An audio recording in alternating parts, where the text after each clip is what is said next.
네, 안녕하십니까 여러분, 영군입니다. 프리미어리그 18라운드 토트넘과 리버풀의 경기 선발 라인을 먼저 보도록 하겠습니다. 알리송 골키퍼, 트렌트 알렉산더 아놀드, 조엘 마팁, 이브라이마 코나테, 앤드류 로버슨, 타일러 모튼, 제임스 밀너, 나비 케이타, 사디오 마네, 모하메드 살라, 디오고 조타가 이번 경기 선발 라인업에 이름을 올리고 있습니다. 자, 일단은 코로나 이슈가 계속해서 이어지고 있습니다.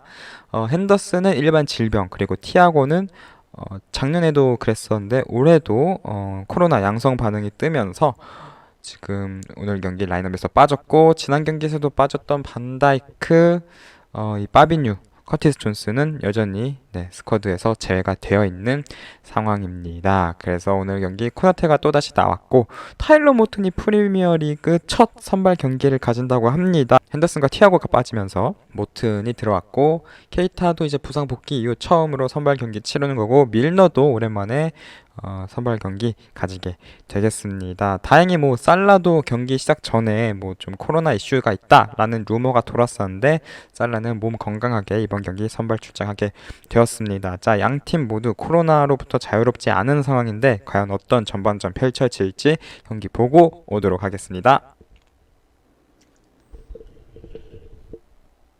자, 해리케인이 선제골을 넣었습니다. 라인 브레이킹이 아주 좋았네요. 은돈벨레 패스도 정말 좋았고, 리버풀의 실책성 플레이가 너무 연달아 나오면서 토트넘한테 기회를 줬네요. 기본적으로 일단 수비 라인이 되게 정리가 안 돼 있고, 주전 선수들의 이런 패스 미스가 자주 나오고 있고, 그리고 중원도 이번에 밀너라든지 모튼, 케이타 모두 기존의 선발 자원들은 아니었다 보니까 이런 경기력적인 부분, 템포적인 부분, 위치 선정 부분, 이런 부분에서 많이 떨어지다 보니까 좀 아쉬운 장면이 나왔던 것 같습니다. 골! 디오고 조타! 동점골이 터졌습니다. 리버풀이 아주 좋은 왼쪽 측면에서의 부분 전술이 나왔고요. 좋다인데 은근히 좋다도 정말 골을 잘 넣고 있습니다. 네, 프리미어리그 18라운드 토트넘과 리버풀의 경기 1대1로 지금 양 팀이 비기고 있습니다. 자, 일단은 리버풀이 확실히 이 선수들의 공백, 주전 선수들, 뭐 중원은 완전 싹 바뀌었고요. 반다이크도 없고 하는 이 공백이 너무 여실히 드러나고 있는 전반전이었지 않았나 그런 생각이 됩니다. 중원 퍼포먼스가 확실히 핸더슨도 없고 티아고도 없고 파비뉴도 없으니까 사실 세 명 다 이 패스 도사들이거든요. 그래서 뭔가 상대방의 압박이 들어온다거나 혹은 한쪽 방향에 갇혀 있을 때 방향 전환할 수 있는 그런 패스를 세 명 다 할 수 있는 선수들인데, 지금 뭐 밀너라든지 케이타라든지 모튼이라든지 이런 선수들은 아직 그런 부분에 있어서는 부족함이 있는 선수들이거든요. 뭐 밀너랑 케이타는 우리가 많이 봐왔듯이 그런 걸 할 수 있는 선수는 아니에요. 그리고 이제 모튼은 그나마 이제 좀 롱패스가 되는 선수인데, 이번 경기는 아무래도 좀 경험적인 부분이 적은 어린 선수다 보니까 그런 면에서 아직은 많이 아쉬움을 드러내고 있는 전반이었다라고 생각이 됩니다. 그리고 수비도 오늘은 조금 불안불안한 게, 아놀드가 이번 경기에서 기복이 너무 왔다 갔다 하는 게, 크로스 공격 상황에서의 이 크로스라든지 이런 슛 감각은 굉장히 괜찮은데 패스는 좀 많이 아쉬워요. 그냥 일반적인 짧은 패스는 굉장히 아쉬움을 보여주고 있고, 수비 장면에서도 조금은 아쉬움을 드러내고 있죠. 그리고 뭐 알리송도 오늘 경기 뭐 알리의 슛에 대해서 알리송이 슈퍼 세이브를 하긴 했습니다만, 뭐 커뮤니케이션하고 공을 처리하는 과정에서 조금 불안불안함을 보였었고요. 뭐 그런 전반이지 않았나 싶습니다. 좀 개인적으로 불만이 있는 것은, 뭐 지금 선수단이 워낙 많이 빠졌기 때문에 이런 퍼포먼스가 나오는 건 뭐 어쩔 수 없다라고 쳐도 지나치게 좀 좌측면 공간만을 활용하는 것이 아닌가라는 생각이 들거든요, 리버풀이. 물론 이제 좌측도 굉장히 리버풀이 좋은 팀이에요. 그냥 양측면이 모두 다 좋은 팀인데 우측면이 최근에는 가장 좋잖아요. 살라도 있고 아놀드도 있고 하니까. 근데 이번 전반은 좀 많이 좌측에 치우쳐져서 경기를 했다, 이렇게 볼 수 있겠고, 후반전에는 우측 공간도 좀 더 개인적으로 노려볼직하지 않나라는 생각도 들어요. 아무래도 거기 위치에는 세세뇽이 있는데 빠른 선수긴 한데 수비적으로 그렇게 안정적인 선수는 아니거든요. 그래서 살라에게 좀 더 기회를 줬으면 하는 바람이 있고, 물론 근데 또 자측면에서 결국에는 동점골이 나왔기 때문에 그렇게 큰 불만은 아니고 그냥 좀 아쉽다 정도로 받아들이면 되겠습니다. 토트넘은 일단은 확실하죠. 스타일이 압박보다는 네, 역습 위주의 그런 공격을 풀어나가고 있습니다. 그렇게 해서 성공을 했고요. 그래서 선제골을 넣었죠. 케인이 골을 넣었는데 토트넘도 사실 그렇게 후방 빌드업이 좋은 팀이 아니에요.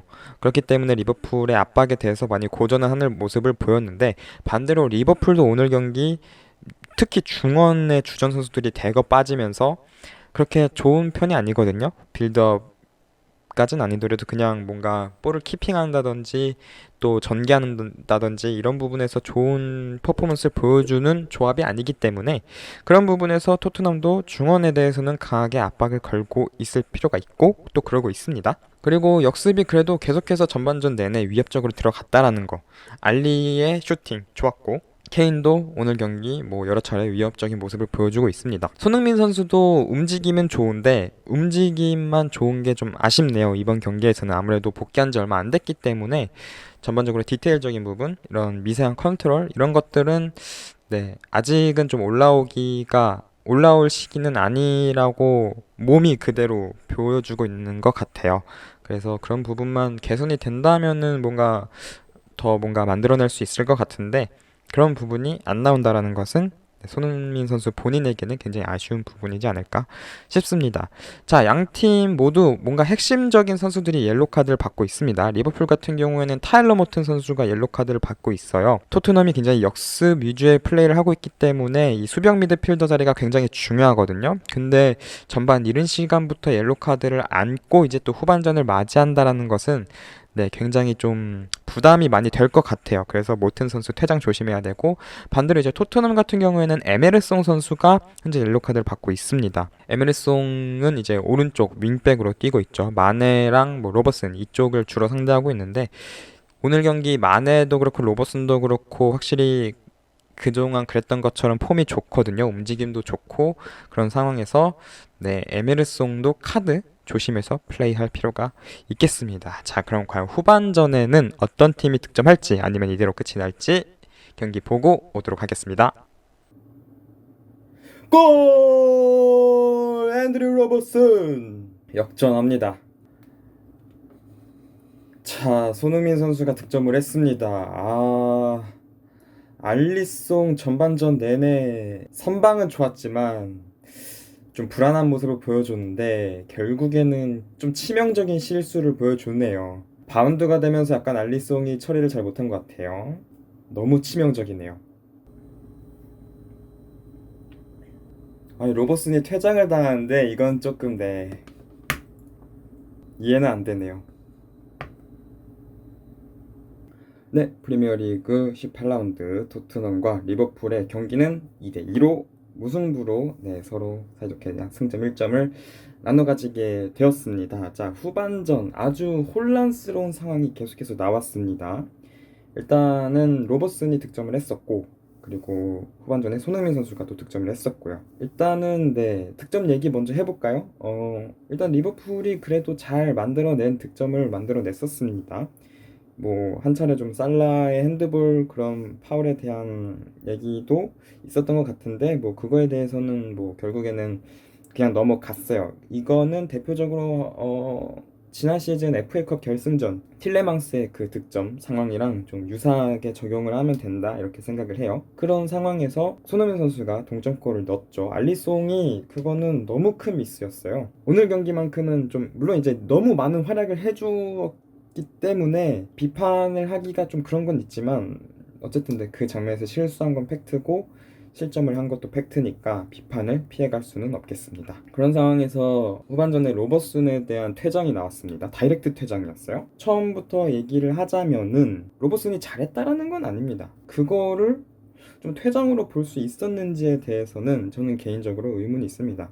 리버풀 팬이어서도 있지만 현지에서도 카메라가 비춰줬듯이 앞서서 전반전에 해리케인이 로버슨에게 정말 스터드를 든 상태에서 그대로 밀고 들어가는 태클이 있었거든요. 근데 그거도 솔직히 말하면은 바이올런스 파울의 범주 안에 들어가는 행위였어요.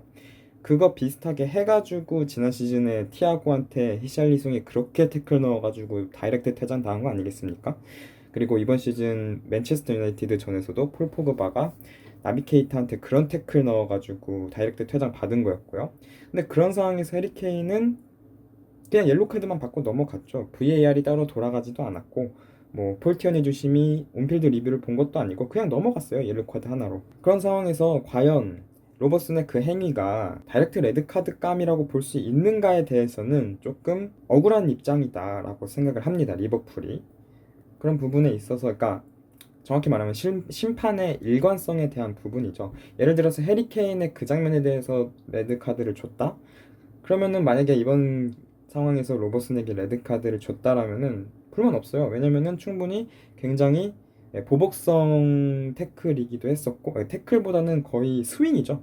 보복성 스윙이기도 했었고 확실히 동작이 컸으니까요. 그렇기 때문에 그 장면 만약에 이 두 장면에서 똑같은 판정이 나왔다라면은 뭐 억울한 점이 없었겠지만 두 장면에서 다른 판정이 나왔기 때문에 억울함이 있는 거거든요.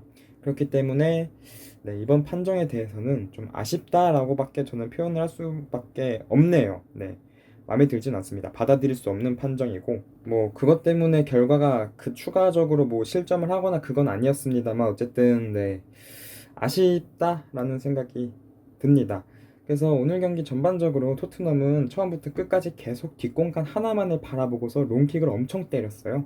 그리고 그게 두 번의 득점으로 이어지면서 콘테 토트넘 입장에서는 한 2주 정도 쉬었었고 그 과정에서 경기력도 많이 저하가 됐었을 건데 정말 지금 기세가 많이 올라와 있는 리버풀 상대로 2대2 무승부 좋은 결과다라고 저는 생각을 하고요. 리버풀 입장에서는 이제 원래 하던 걸 하고 싶었어도 중원이 싹 바뀌다 보니까 또 반다이크도 없었고 할 수 있는 게 없었어요. 그리고 3일 전에 뉴캐슬전을 또 치르기도 했고요. 그렇기 때문에 체력적으로도 좀 부딪힘이 있었고 그러다 보니까 리버풀이 제대로 퍼포먼스를 낼 수 있는 상황은 아니었지 않았나. 그런 상황에서 뭐 이득점을 했지만 정말 큰 실수도 나오면서 실점하면서 2대2 무승부가 되었고요. 그래서 1점을 얻어갔는데 억울함 이런 거 뭐 부당하다고 생각했던 거 이런 거 다 떠나서 오늘 경기 중원의 퍼포먼스 그리고 그 앞선 상황 경기 시작 전에 리버풀이 맞닥뜨렸던 이런 코로나 관련한 이슈들 이런 거를 생각하면은 리버풀 입장에서도 오늘 경기 경기력을 생각하면은 뭐 받아들일 만한 결과이지 않나라고 또 생각을 합니다.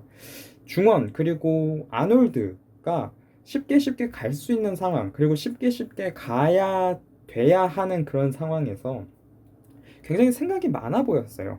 그리고 이 패스의 정확도라든지 이런 것들도 너무 많이 떨어졌었고요. 그런 상황에서 토트넘한테 너무 좋은 먹잇감이죠. 왜냐하면은 거기는 뒷공간 하나만 바라보고 있거든요. 만들어가는 축구가 아니라 뒷공간 바라보는 축구면은 그냥 바로 소유권 얻어내면은 빵 때리면 돼요. 그러니까 오히려 토트넘한테는 리버풀이 꾸준하게 먹잇감을 준 거나 다름이 없고요. 반대로 이제 앞서 말했듯이 리버풀이 좀 더 살라 쪽 공간을 활용을 했었어야 됐다고 저는 생각을 해요. 후반전에. 근데 그게 안 됐고. 그럴 거면은 살라를 지난 뉴캐슬전에서 뺐으면 안 되죠. 그러니까 후반전에 체력 안배를 하려고 지난 뉴캐슬전에 한 75분인가요? 그때쯤에 빼줬었는데 이렇게 살라를 이번 경기에 쓸 거였으면은 그 시간대에 굳이 뺄 필요는 없었다라고 저는 생각을 합니다. 살라를 적극적으로 활용하지 않을 것인데도 불구하고 뭐 그런 상황에서 일정 부분은 좀 클럽 감독의 선택이 있을 거다라고 생각을 하고요. 그래서 그 부분은 좀 이번 경기에서 클럽 감독에게 아쉬움이 있지 않았나 선택적인 부분에서도 그런 생각을 하게 됩니다. 개인적으로 심판이 망친 경기까지는 아니라고 생각을 해요. 하지만 심판이 그렇게 경기 운영을 잘한 건 아니다. 물론 일관성이 있는 부분도 있었어요. 예를 들어서 뭐 페널티 박스 안에서 일어났던 경합들, 에메르송이었나 산체스였나가 조타한테 들어갔던 경합이랑 아놀드가 알리한테 했던 경합 이런 부분들은 어떻게 보면 일관성이 있다. 이렇게 볼 수 있겠죠. 뭐 마팁이랑 윙크스 사이에 있었던 그런 경합이라든지 이런 것들, 이런 거는 어떻게 보면 일관성이 있다라고 볼 수 있겠죠. 근데 결정적인 장면, 결정적인 뭐 해리케인의 태클 그리고 로버슨의 이 스윙에 대해서는 좀 일관적이지 못했다라는 점이 아쉬웠고, 역시 EPL 주심 클래스, 네, 이런 생각을 하게 되었습니다. 앞서 말했듯이 경기력을 생각하면 비긴 것만으로도 좀 받아들일 수 있는 결과다라고 얘기를 하지만, 사실 팬 입장에서는 무조건 이기면 좋은 거잖아요. 그런 상황에서 비겼기 때문에 좀 아쉽습니다. 그리고 앞서서 첼시가 울버햄튼이랑 비겼었거든요. 근데 네, 이번 경기에서 리버풀이 좀 더 올라갈 수 있는, 그러니까 3위와의 격차를 벌릴 수 있는 상황이었는데 그러지 못했다라는 게 좀 아쉽고, 1위와의 격차는 오히려 더 벌어졌죠. 맨시티가 뉴캐슬을 크게 잡았기 때문에. 그래서 그런 부분은 네, 굉장히 아쉽다, 이렇게 볼 수 있겠습니다. 아무튼 이번 경기를 통해서 좀 빨리 네, 뭐 주중 경기는 어차피 컵대회니까 상관없고요. 빨리 좀 중원의 미드필더들이 돌아왔으면 하는 바람이 있습니다. 핸더슨은 아마 가벼운 질병이라서 뭐 금방 돌아올 것 같지만, 티아고는 뭐 코로나 양성이라고 하니까요. 좀 별탈 없이 잘 나왔으면 좋겠습니다. 2주 정도 격리할 것 같은데. 그리고 이제 반다이크와 이 파비뉴는 뭐 언제부터 이게 결과가 나온 건지는 모르겠는데, 그래도 다음 주 주말 경기는 좀 뛸 수 있지 않을까 싶어요. 아니면은 뭐 수요일 다다음 주 수요일 경기라도 좀 나설 수 있는 상황이지 않을까 싶은데, 아무튼 막판에 갑작스럽게 연말에 갑작스럽게 이렇게 코로나 때문에 많은 주축 선수들이 빠지게 된 게 아쉽습니다. 오늘 뭐 토트넘 경기를 보니까 중원만 좀 제대로 갖춰져 있었으면 가둬놓고 경기할 수 있는 경기이지 않았을까 싶은 아쉬움이 있는데, 뭐 어쩔 수 없죠. 받아들여야죠, 상황에 맞춰서. 그렇게 해서 오늘 경기 2대2로 비기면서 마감하게 되었습니다. 프리뷰 리뷰 여기까지 하도록 하겠고요. 저는 다음에 원래 이제 카라바오컵 경기는 프리뷰 리뷰 안 했었는데 8강이니까 하도록 하겠습니다. 리버풀과 레스터 22일 수요일 새벽 4시 45분에 있습니다. 그 경기로 프리뷰 리뷰 돌아오도록 하겠습니다. 안녕!